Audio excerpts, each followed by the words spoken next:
Hello and welcome, I'm Joshua Barnes and you're watching NewsX World. Let's first take a look at our top stories. Israel has launched a massive offensive in Gaza, ordering civilians to evacuate from multiple neighbourhoods. At least 330 deaths have been reported by the Palestinian Health Ministry as global concerns are raised about the resumption of military action. The United States has vowed to use overwhelming lethal force against Houthi rebels who are targeting Red Sea shipping. President Trump has warned Iran that it will face dire consequences if Houthi attacks continue.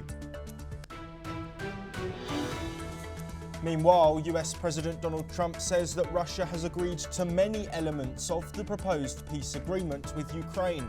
Trump and Russian President Vladimir Putin are set to discuss the deal on a phone call expected to take place between 1 p.m. and 3 p.m. GMT. Venezuelan President Nicolas Maduro has denounced what he calls fascist treatment of Venezuelan deportees from America to El Salvador. A judge has demanded answers from Trump, who bypassed a court order over the Alien Enemies Act. Astronauts Sunita Williams and Butch Wilmore have begun their journey back to Earth after 9 months stranded on the International Space Station. The journey home will take over 12 hours, with a splashdown expected just before 10 p.m. GMT. Taiwan has reported the detection of 59 Chinese aircraft, 9 warships and 2 balloons around its territory in the last 24 hours. China says the military drills are a punishment for President Lai Ching-te's continued promotion of separatism. New Canadian Prime Minister Mark Carney says Donald Trump must stop making disrespectful comments before the two countries can talk about future ties. Carney has been in Europe for talks while also meeting with King Charles at Buckingham Palace. Rwandan-backed M23 rebels say they are no longer going to attend scheduled peace talks set to start today in Angola. Fighting between the group of Democratic Republic of Congo forces has led to thousands of deaths since January, along with humanitarian concerns.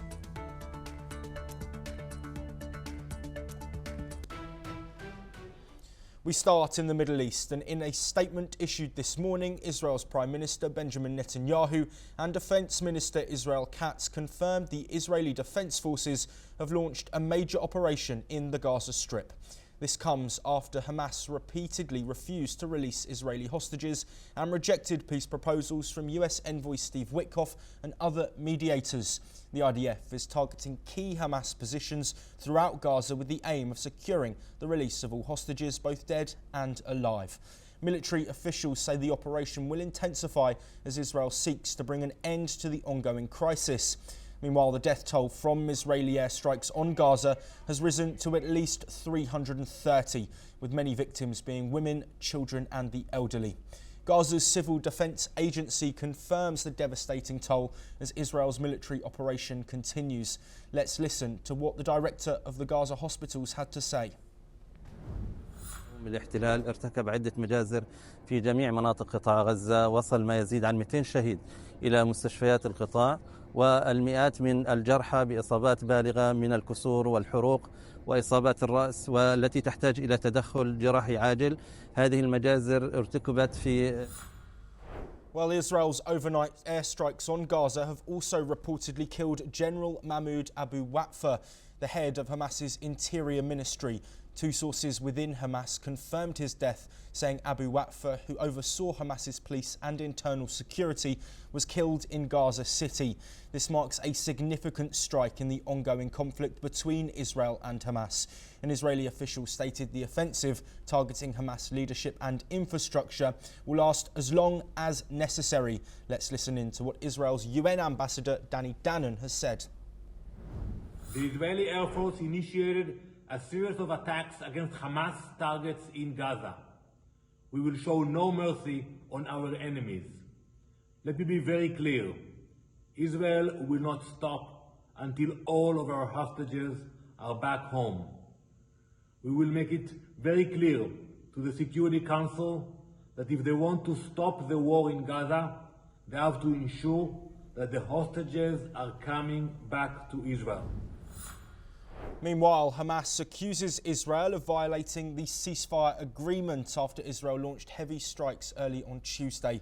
Israel's government says these attacks are in response to Hamas's refusal to release hostages, despite multiple ceasefire proposals. Well, joining us to discuss this update is our colleague Vineet Malhotra. Vineet, thank you very much for joining us today. What more can you tell us about what we've seen take place in the Gaza Strip over the last 24 hours? Well, Josh, of course, what's happened in the last 24 to 48 hours has been extremely worrying, not only for the Middle East, but the world as well. As we all know, the origins of this discord or this war or battle escalating to the previous level is a resultant of the failed negotiations and the ceasefire which took place in January. There were some contentions about Israel demanding something from Gaza in terms of the dead bodies and the prisoners that they have kept for the last few months intact, whereas Gaza and the Hamas team that was negotiating with the Israelis and the Israeli Defense Forces had other ideas. So on paper, something else was promised according to Israel, and what was delivered was something else. All this led to hostilities being reignited, and Israel went back to the drawing board and decided to up the ante the way it was after October the 7th, 2023. In all of this, according to the health ministry in Gaza, more than 300 people have died. And Josh, their social media is strewn with pictures of children and kids who have died out of these bombings that have been escalated by Israel in the last few hours. But Israel is of the opinion that most of these pictures are old. They've also gone on to say that Hamas is hiding beneath these hospitals and tunnels that they have tried to penetrate but have not been able to. So that's another reason why the IDF has gone on to say that they will be unleashing the ground force once again.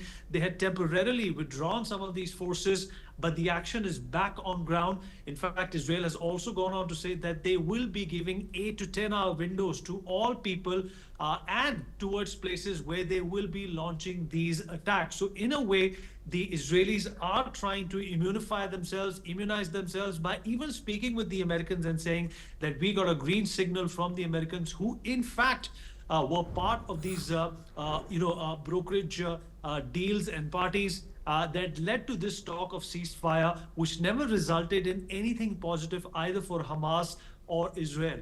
Now, the big point is going to be whether Hamas is going to relent. Are they in fact going to fight back, or are they going to continue to lose their civilians? This is something which is going to create an outpouring of sympathies once again in the Gaza Strip towards Hamas, as well as their associates and the people who are defending their land in Palestine. But the fact of the matter is that the Hamas did not live up to its own word, and that is why we have seen this escalation. Josh, back to you. Vineet Malhotra, our senior consulting editor, thank you very much for your insight. We stay in the Middle East. An Iran-backed Houthi militia on Tuesday claimed their third attack on American warships in 48 hours, despite US strikes targeting the armed group in Yemen. The Houthis said on Telegram they had targeted the USS Harry S. Truman carrier group with missiles and drones, making the attack the third in the past 48 hours in the northern Red Sea. A US defense official, however, dismissed these claims. In a televised address, Houthi leader Abdul Malik al-Houthi said he will confront US aggression by targeting aircraft carriers. The Houthis have targeted ships travelling the major trade route since the start of the Gaza war, claiming solidarity with Palestinians. Washington has vowed to keep hitting Yemen until the Houthis stop attacking shipping. Meanwhile, US President Donald Trump warned that he will hold Iran accountable for any further attacks carried out by the Tehran-sponsored group. Every shot fired by the Houthis will be looked upon from this point forward as being a shot fired from the weapons and leadership of Iran, and Iran will be held responsible, Trump said on his Truth Media social platform. Iran responded by calling his statement belligerent. Let's listen to what the Houthi leadership and the White House press secretary had to say. تمكنت القوات المسلحة اليمنية خلال الساعات الماضية من استهداف حاملة الطائرات الأمريكية USS هاري ترومان شمالي البحر الأحمر، وذلك بصاروخين مجنحين وطائرتين مسيرتين، واستهداف مدمرة أمريكية بصاروخ مجنح وأربع طائرات مسيرة. ويعد الاستهداف لحاملة الطائرات هو الثالث خلال 48. نقدم أيضا من جديد التحذير للأمريكي أن استمراره في عدوانه على بلدنا إسنادا منه للعدو الإسرائيلي إنما يدفع بنا إلى مواجهة تصعيده بخيارات تصعيدية إضافية. نحن نواجه الآن عدوانه بالاستهداف لحاملة طائراته، بالاستهداف لبوارجه وقطعه الحربية في البحر، ولكن حينما يستمر في عدوانه لدينا خيارات تصعيدية أكبر من ذلك وأكثر إيلاما له وإزعاجا له وغيره. Our message to Iran is you better take this president seriously, and I think the Houthis learned that the hard way this past weekend. As I said in my opening remarks, there's a new sheriff in town, and this president is not just going to sit on his hands and allow terrorists to launch attacks on commercial vessels and U.S. naval ships. Those actions will not be tolerated. Well, tensions are continuing to get worse across the region, and in Lebanon, their health ministry has reported 7 people dead and 52 injured in clashes along the Syria border, including a 4-year-old girl. The violence escalated after 3 Syrian soldiers were killed over the weekend, with Damascus accusing Hezbollah of involvement, a claim that the group denies. Lebanon and Syria agreed to a ceasefire late on Monday to end 2 days of border clashes. The deal includes enhanced coordination between both sides to prevent further escalation. Meanwhile, donors at a European Union-led conference have pledged €5.8 billion in aid to Syria amid ongoing security and humanitarian challenges following the overthrow of Bashar al-Assad. Staying in the Middle East, and Israel has launched airstrikes on military targets in southern Syria, claiming they posed a threat to national security. The Israeli military confirmed targeting command centres, weapons depots and military vehicles linked to the former Syrian regime. Syria's health ministry reported 3 killed and 19 civilians wounded, including women and children, in a strike near Daraa. The Syrian Observatory for Human Rights said the site was previously controlled by forces of former President Bashar al-Assad, but is now used by Syria's new authorities. This marks another escalation, with Israel previously striking military assets in the same region earlier this month. The Israeli military says it will continue to act against perceived threats near its borders.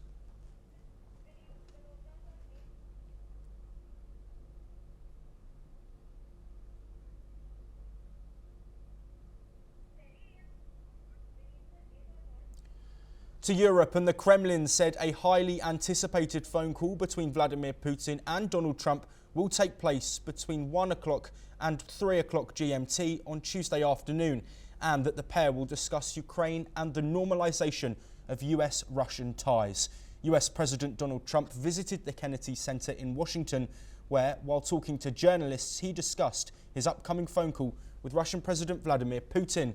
Additionally, the US president has said that many elements of a Ukraine peace deal have been agreed to by Russian President Vladimir Putin. Trump posted on Truth Social that much still needs to be worked out. He told reporters that he hopes to reach a ceasefire and peace agreement. Let's listen in to what he said. We're going to have a very important call. You know, we've had calls, but we're getting down to a very critical stage. And we want to get the whole Russia-Ukraine thing done. And I think Ukraine wants it. I know they want it. Everybody wants it. It's tremendous death. The bloodshed is unbelievable, like few people have ever seen before. Meanwhile, Press Secretary Caroline Leavitt said Trump is determined to secure a deal. She inferred that the Zaporizhzhia nuclear power plants may be part of the talks.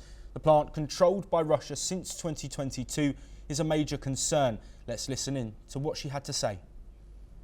There's a power plant that is on the border of Russia and Ukraine that was up for discussion with the Ukrainians, and he will address it in his call with Putin tomorrow.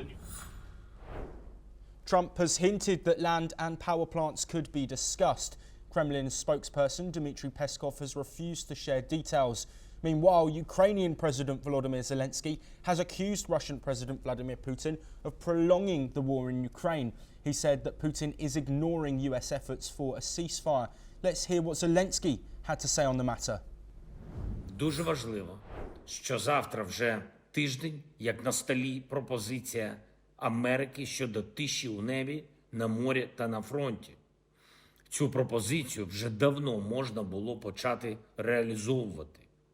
Кожен день в умовах війни – це життя людей.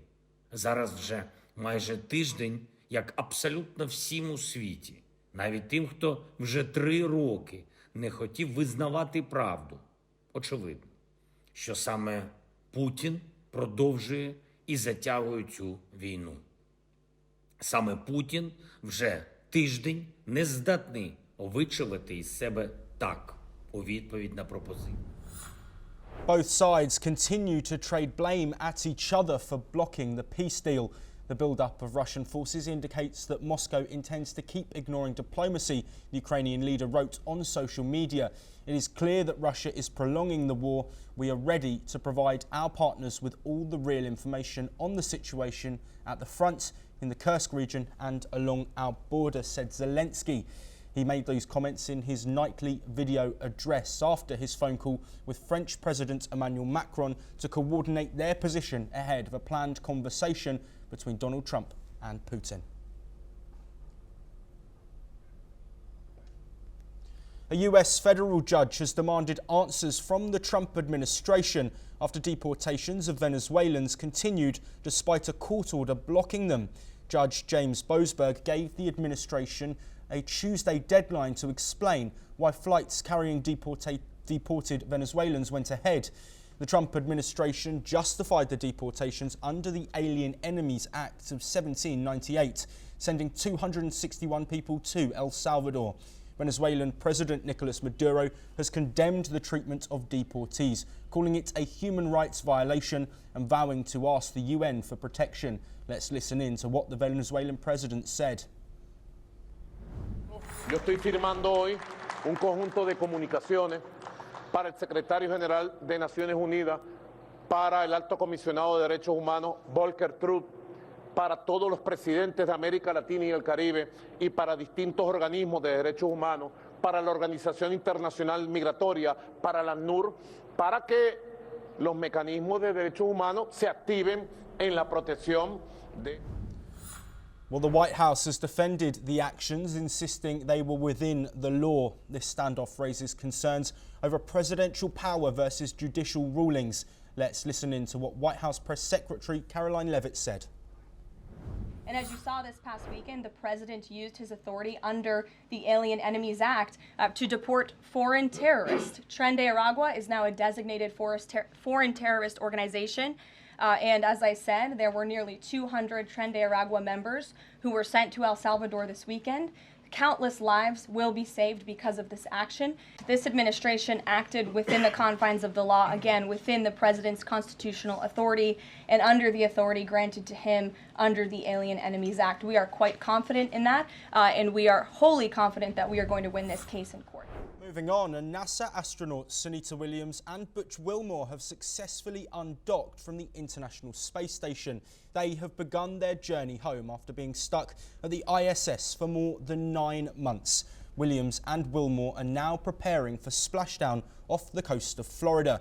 NASA has already started its live broadcast of SpaceX Crew 9's return to Earth. The coverage began with preparations to close the Dragon spacecraft hatch. The Dragon spacecraft has now physically separated from the ISS. Williams and Wilmore are scheduled to touch down at Earth at 3:27 a.m. tomorrow.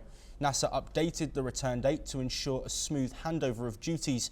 The adjustment also provides flexibility due to expected unfavourable weather later in the week.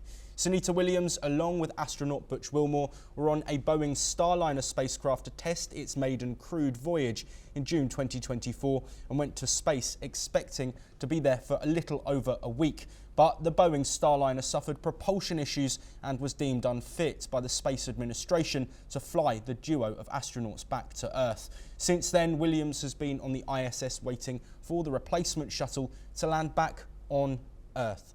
Well, joining us once again to discuss the developments in this story that has lasted months and months is Vineet Malhotra, the Senior Consulting Editor at NewsX. Vineet, thank you again for joining us. What can you tell us about this moment that has been a long time coming for those two astronauts who have been stuck up at the International Space Station?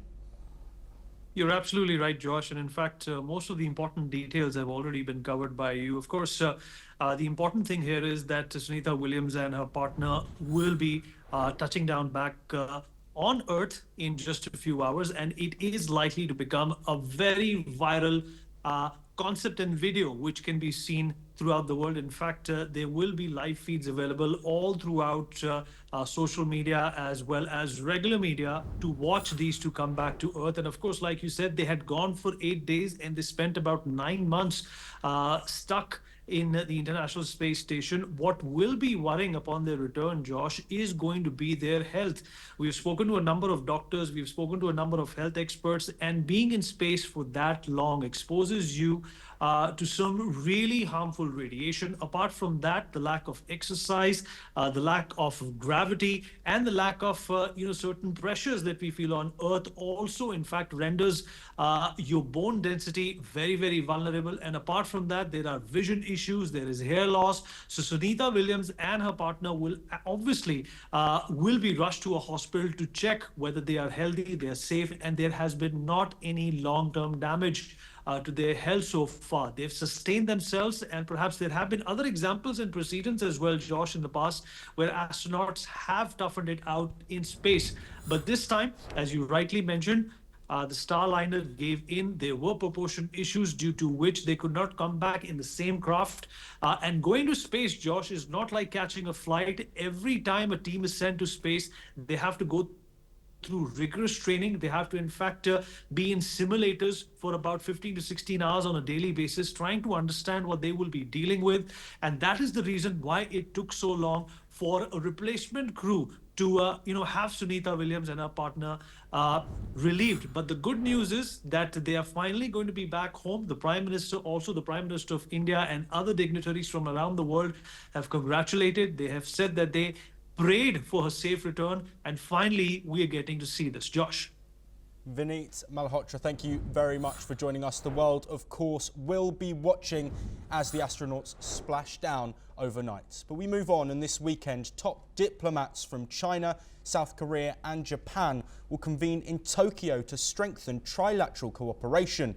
South Korea's Foreign Minister Cho Tae-yul, Japan's Iwaya Takesha and China's Wang Yi plan to discuss people-to-people exchanges, economic collaboration and strategies to address declining birth rates. They aim to arrange a trilateral summit by the end of the year and address bilateral issues, including China's suspension of Japanese fishery imports. The meeting follows a 2023 summit in Seoul, where leaders committed to boosting trade and denuclearizing the Korean peninsula. Amid North Korea's nuclear threats and military support for Russia, enhanced trilateral cooperation may enable tougher negotiations with Pyongyang. The talks come as South Korea awaits a court decision on whether President Yoon Suk-yeol will be removed over his martial law misstep. Back to America, and in recent developments from Washington, members of the Trump team have raided the U.S. Institute of Peace to remove its president from office. The raid follows growing tensions between the institute's leadership and the Trump administration over policy disagreements and governance issues. Witnesses reported that security personnel accompanied Trump officials as they entered the institute's premises, escorting the president out of the building. The administration has not yet released an official statement explaining the reasons behind the sudden action. Critics are raising concerns about the legality and implications of the raid, questioning whether proper procedures were followed. Supporters of the move argue that it reflects the administration's intent to reshape institutions deemed resistant to its policies. The sacking has sparked intense debate in political circles, with some accusing the administration of undermining independent institutions. Meanwhile, Trump's allies defied the decision, arguing that leadership changes are necessary to align the institute with national interests. To business, and Asian stock markets are trading higher following the broadly positive cues from Wall Street overnight, as traders continue to pick up stocks at reduced levels following the recent downturn. They also seemed reluctant to make more significant moves ahead of the US Fed's monetary policy announcement that it is to unravel March the 19th. The Asian stocks bounced up, receiving a push from the renewed optimism over the Chinese economy. China has pledged more actions to stabilise real estate and lift wages. This hike also accelerated the Hong Kong stocks, pointing them higher along with Japan and South Korea. Alicia Garcia Herrero, Natixis Asia Pacific chief economist, also said that this stock market rally is bound to continue. We head to Africa, and the Rwanda-backed M23 rebels have announced they will not attend peace talks with the Democratic Republic of Congo's government in Luanda, citing recent EU sanctions against their leadership. Despite the rebels' boycott, the Congo delegation has already travelled to Angola, affirming their commitment to the mediation process led by President João Lourenço. The Angolan presidency says both sides are still expected to participate, claiming that conditions for the talks remain in place. On Monday, the European Union imposed sanctions on 3 Rwandan military commanders and the head of its mining agency for backing armed groups in the eastern DRC, including senior M23 leaders such as Bertrand Bisimwa. Since January, M23 has taken control of key cities, with the DRC claiming that over 7,000 people have died in the conflict. A UN report alleges Kigali effectively controls the rebels, but Rwanda denies providing military support. Taiwan has detected 59 Chinese aircraft around the self-ruled island, the Defence Ministry says. This is the highest tally since a record in October. The detection comes just days after Taiwanese President Lai Ching-te called China a foreign hostile force. China claims Taiwan as part of its territory and has threatened to use force to bring the island under its control. Beijing has increased military activity around Taiwan in recent years, sending fighter jets and naval vessels to press its sovereignty claim. Taipei rejects this and accuses China of using espionage, cyber attacks and disinformation to weaken its defences. Along with the 59 aircraft, Taiwan's Defence Ministry says 9 Chinese warships and 2 balloons were also detected. Of the aircraft, 54 took part in joint combat patrols. China's Foreign Ministry says the actions are a resolute response to external forces supporting Taiwan's independence. Beijing also issued a stern warning to what it calls separatist forces in Taiwan. China has also criticised the US for changing Taiwan's status on a State Department fact sheet. The US does not diplomatically recognise Taiwan, but remains its main security backer. In February, Washington removed a line stating, "We do not support Taiwan independence." Beijing calls this a deliberate move to use Taiwan to contain China. Taiwan's Mainland Affairs Council says China's military expansion threatens peace and stability in the Taiwan Strait and the broader region. At least 12 people have died when a small plane skidded into the sea while taking off from the Honduran island of Roatan, according to local firefighters. 10 people were rescued, Major Wilma Guerrero of the fire department told reporters. The Jetstream aircraft, operated by Honduran airline Lancer, crashed minutes after taking off from Roatan Island, a popular tourist destination. According to Transport Minister Rene Pineda, the wreckage was located approximately 0.6 miles off the island's coast. The plane was carrying 14 passengers and 3 crew members and was en route to Lequeiba Airport on the Honduran mainland. Among the passengers were a US national, a French national and 2 minors, as per local reports. The cause of the crash remains unclear and the airline has not yet issued a statement. Investigations are expected to focus on potential mechanical failure, weather conditions or other contributing factors.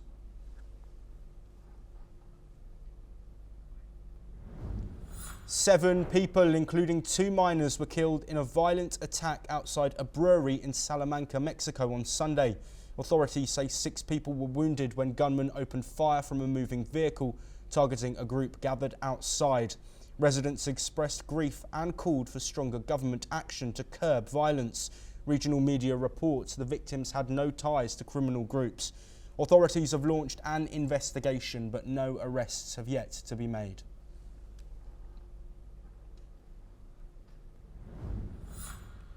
Canadian Prime Minister Mark Carney says his country must reduce its dependence on the United States and turn to its reliable European allies instead.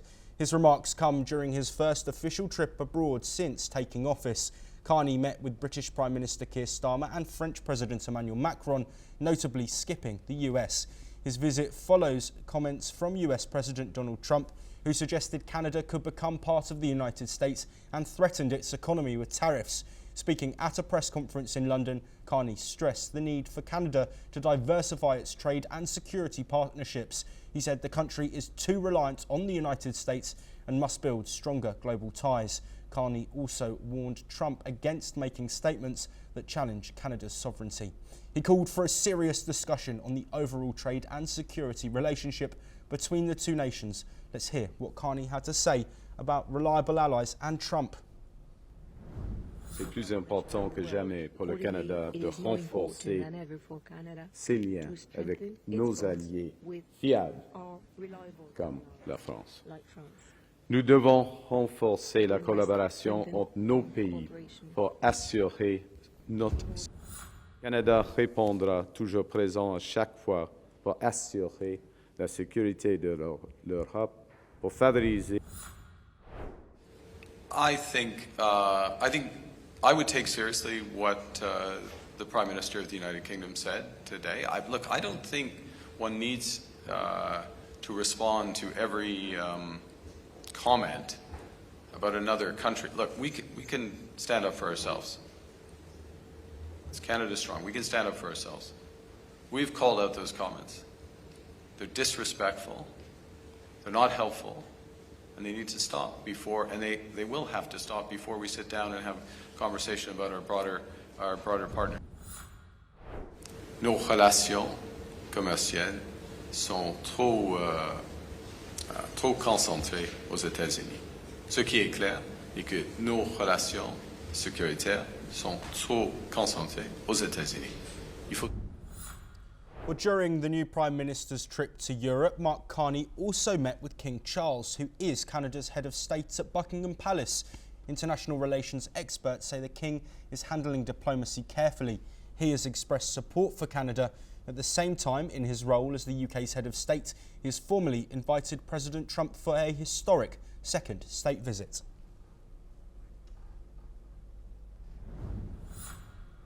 That is all we have time for, but we will continue to bring you more of the latest international news very soon.